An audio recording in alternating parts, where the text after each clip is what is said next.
Buen día, mi nombre es Jaime Alberto Becerra Pérez y en esta oportunidad me permito tomar la vocería para la presentación de evidencias correspondiente al desarrollo de la actividad colaborativa del curso Sistemas Digitales Secuenciales para el ingeniero Carlos Ruiz. Previamente se han hecho unos avances donde se evidenciaba el proceso que se consideró para el desarrollo de la actividad. Sin embargo, en esta oportunidad se replantearon algunos aspectos que no se consideraron en la idea inicial. En la presentación de avances anterior, se había descrito la creación del circuito en base a la siguiente interpretación. Consideramos inicialmente para la visualización de los dígitos, teniendo en cuenta que hay números de dos dígitos, el uso de dos displays, donde usaríamos un display para las unidades y el otro un display para las decenas. Hasta aquí es el punto en común. Sin embargo, en la primera consideración se utilizaron 5 variables, de tal forma que los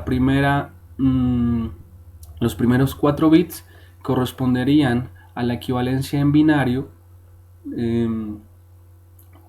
correspondiente a las unidades. Es decir, si quisiéramos visualizar el número 12, que el equivalente binario sería 1100, en la interpretación que quisimos dar era visualizar el número 2 en el display de unidades y en el caso el número 1 en el display de decenas. Sin embargo, para este proceso consideramos 5 variables, dado que el display de decenas, al tener solo dos condiciones, ser 0 o ser 1, pues los 3 bits siguientes, todos sus estados, corresponderían al estado 0 lógico. Por lo tanto, solo usamos el primer bit significativo, en este caso, que sería el que nos represente si es 0 o si es 1. De esa forma consideramos 5 variables, las 4 correspondientes a los bits de unidades y un quinto donde me representaría el bit correspondiente a las decenas. Ese fue el circuito inicial que se planteó. Sin embargo, nos salió un poco extenso por el manejo de las 5 variables y además se tuvieron algunos inconvenientes en su ejecución, dado que existe una confusión con la interpretación de la visualización de los displays.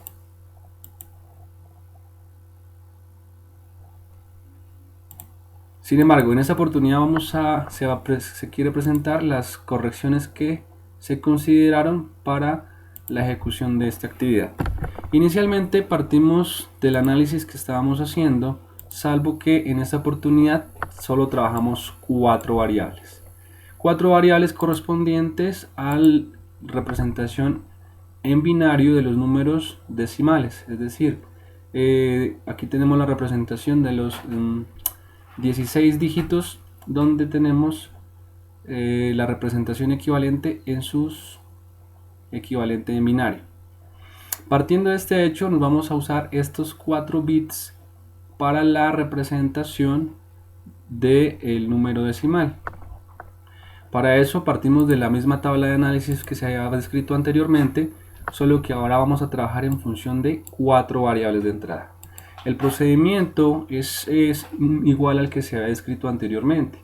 En esta oportunidad, partiendo de la condición de los bits correspondientes al binario del decimal en su estado presente, que en este caso sería el estado presente, y este sería el estado futuro. Entonces, del estado presente, en este caso como ejemplo, el número 2 a un estado futuro, que sería el número 4, considerando entonces la tabla de condición, la tabla de valores del flip-flop JK, interpretamos de la siguiente manera. En el estado presente, en el primer bit o en el bit que llamamos acá A, tenemos una condición de 0. En el estado futuro no cambia, por lo tanto sus variables o sus valores para las entradas del flip-flop en su respectivo orden sería 0x para acá, porque en esa condición no tenemos variables, no tenemos cambio. Para el bit B tenemos en un estado presente 0 a un estado futuro 1, donde si vemos la tabla pasamos que una variación de un 0 a un 1, tenemos un 1 para J y un X para K. un 1 para J y un X para K. Y de la misma manera para todos los bits en su estado presente al estado su estado futuro. De esa forma obtenemos esta tabla de los estados o las entradas de excitación del flip-flop de acá, y podemos evidenciar que tenemos 4 flip-flops y sus respectivas entradas tanto J como K. Una vez obtenida la tabla aquí de excitación de los estados de los flip-flop, procedimos a la interpretación de las variables a la obtención de las ecuaciones características para proceder a la interpretación del circuito. Para eso también vamos a usar en esta oportunidad una herramienta para hacer más rápido el proceso de explicación de la interpretación de los mapas de Carnot. En este caso es más simple porque solo trabajamos 4 variables.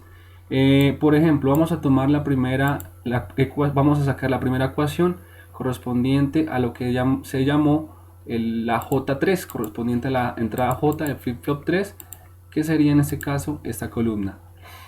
En base a esos datos vamos a hacer el mapa de Carnot, pero vamos a usar esta herramienta haciendo uso de las TICs para la obtención más ágil de la ecuación característica. Nos damos cuenta que tenemos un estado 1 para la condición 6, un 1 para la condición 0, y en sus demás estados tenemos algunas X y algunas condiciones de 0.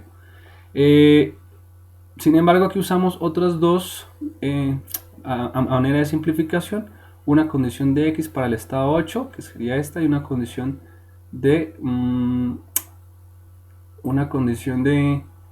para el estado 14, que tiene una condición de X a manera de simplificación. En todos sus demás estados serían condiciones no determinadas. Al dar la solución vamos a obtener la ecuación característica, que nos dice que para la entrada J3 obtenemos la ecuación B negado, C negado, D negado más BC D negado. Esta expresión, a través de esta herramienta, nos la expresa en suma de productos.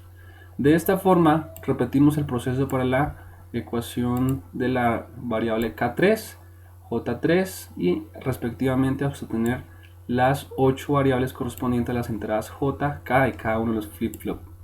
Las ecuaciones características obtenidas a través de los mapas de Carnot para cada una de las variables son las que describimos ya se hicieron previamente y se obtuvieron las siguientes ecuaciones, donde decíamos que en este caso es la misma que tenemos acá: B negada, C negada D más BC por D negada. Y para K4, B negada por C negada, y así respectivamente hasta obtener las 8 ecuaciones características. Una vez obtenidas las ecuaciones, procedemos al montaje del circuito lógico combinacional para hacer el montaje y prueba de circuito. Acá se emplearon ya algunas herramientas del Proteus para simplificar un poco el cableado, y básicamente se resume aquí en unos como diagramas de bloques para hacerlo más fácil de interpretar. En este primer caso se consideró como un bloque A la ecuación característica correspondiente al flip-flop 3, que habíamos descrito en la tabla como 3. Y esta es la implementación combinacional correspondiente a la ecuación característica obtenida a través de los mapas de Carnot, y tanto para J como para K en su respectiva condición. Bueno, acá la tenemos aquí se tiene como Q4, pero en realidad es Q3, Q2, Q1 y Q0. Q3 en este caso correspondería a esta implementación de compuertas al flip-flop, cuyas entradas provienen de la lógica combinacional que teníamos, y la salida para este caso de este flip-flop correspondería a la variable A y A negada respectivamente, que serían las salidas Q y Q negada. Del mismo modo, esta se describe para cada una de las ecuaciones características, interpretadas aquí como el bloque A, el bloque B, el bloque C, el bloque D. Cada uno de los bloques corresponde a la implementación de compuertas lógicas de las ecuaciones características obtenidas a través de los mapas de Carnot. Una vez implementada la lógica combinacional, es necesario pues hacer la implementación de la red de display, que en este caso se denotó como un bloque E para simplificar el proceso de visualización.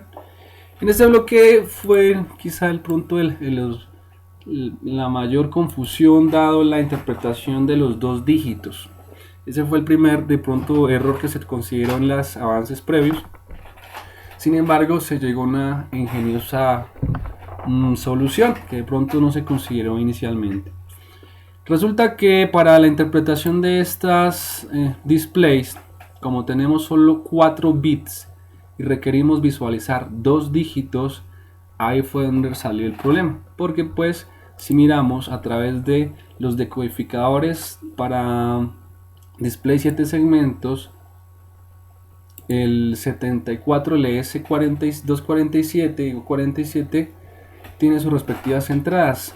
Sin embargo, también tiene los mismos 4 bits de entrada.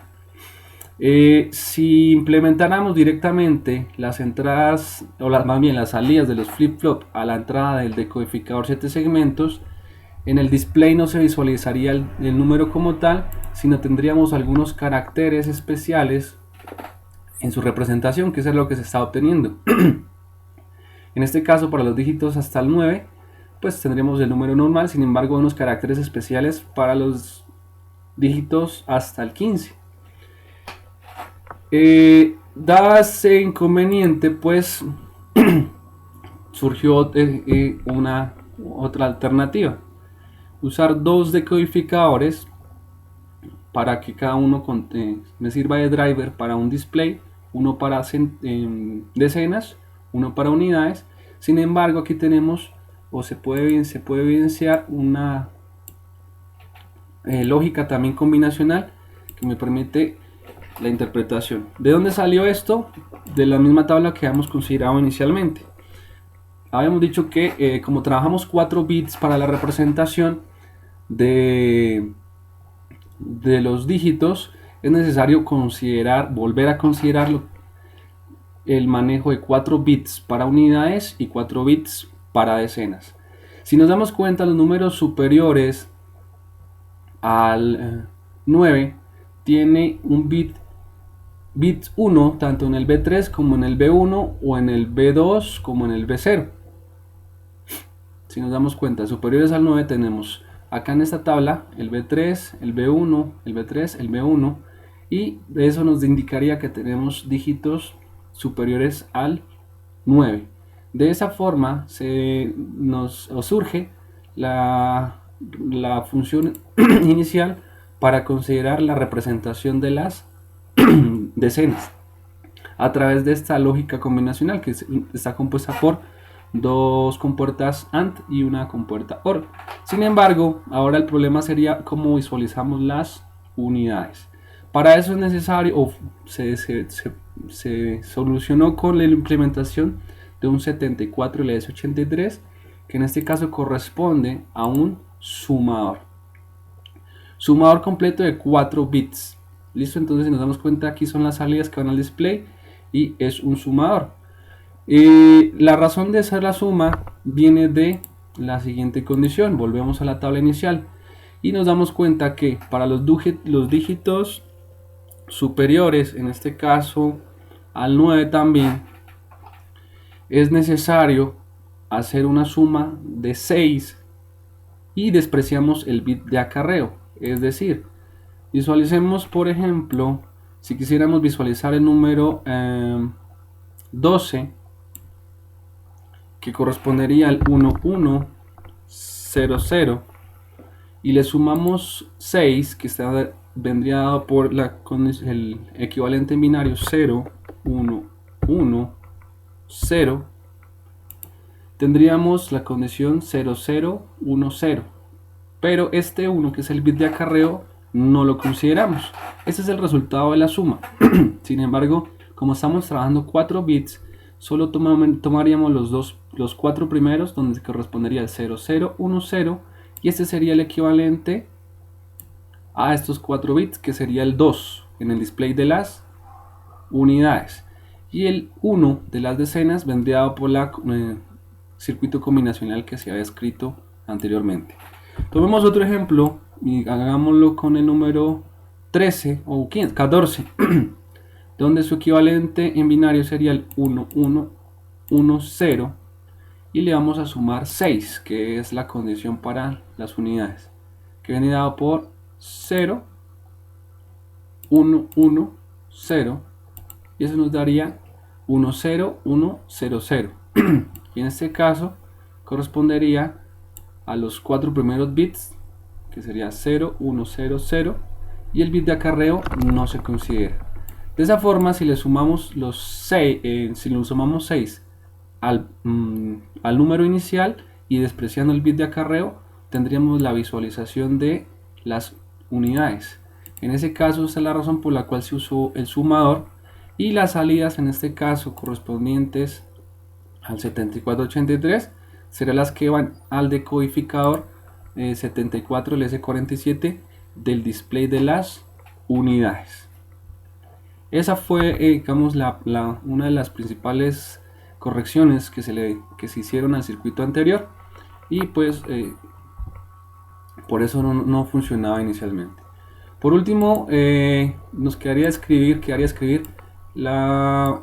el bloque correspondiente al oscilador, en este caso configurado en modo monoestable, correspondiente al circuito 555 en su configuración monoestable, como ya dijimos, y previamente pues se ha hecho el cálculo de la ecuación, de la frecuencia específica para que nos oscile en términos de 3 segundos. Dado eso, tenemos una resistencia y una capacitancia obtenidos que se implementaron, y de esa forma tenemos un pulso de salida que será el pulso de excitación a los flip-flop a través de su pin clock cada 3 segundos. ¿Listo? De esa forma tendríamos en este caso 6 bloques, el A correspondiente a la ecuación característica del primer flip-flop, la B correspondiente a la implementación combinacional del siguiente, C y D respectivamente, el bloque de oscilación, y pues el bloque, digámoslo de alguna forma, como de visualización, que corresponde a la configuración de los displays 7 segmentos, que en este caso corresponden a dos displays de ánodo común. En el anterior hicimos la prueba se hizo la prueba con display de cátodo común. En este caso se cambió a displays de ánodo común.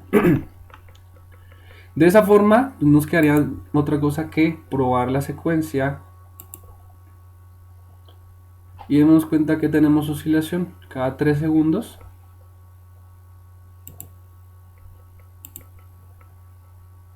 Uno, 2, 3, cambia. 1, 2, 3, cambia. Y tenemos la secuencia en la visualización de los dos displays.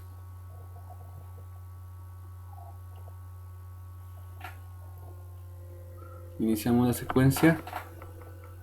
2, 4, 6, 8, 0, 12, 14, 15, 13, 11, 9, 7, 5, 3, 1, y reiniciamos el ciclo. De esa forma es que se obtuvo el funcionamiento del circuito sugerido, y si nos damos cuenta, en comparación a los intentos anteriores, pues ya queda bastante reducido por dos razones. La primera es que aquí ya redujimos una variable, trabajamos ya con 5 variables de entrada, y pues ya la otra es cuestión de el uso del software de simulación, en este caso el Isis Proteus, donde se usaron las herramientas de entradas y salidas para evitar los cableados. Por eso se veía tan dispendioso y tan complejo el ejercicio anterior, porque se hicieron el cableado normal. En este caso se usan las herramientas de Lysis Proteus, y considerando la reducción de una variable nos hace que sea mucho más reducido el circuito lógico combinacional. De esa forma tenemos el resultado correspondiente de la actividad. En este caso quedamos atentos a los comentarios. Les habló Jaime Alberto Becerra Pérez. Muchas gracias por su atención.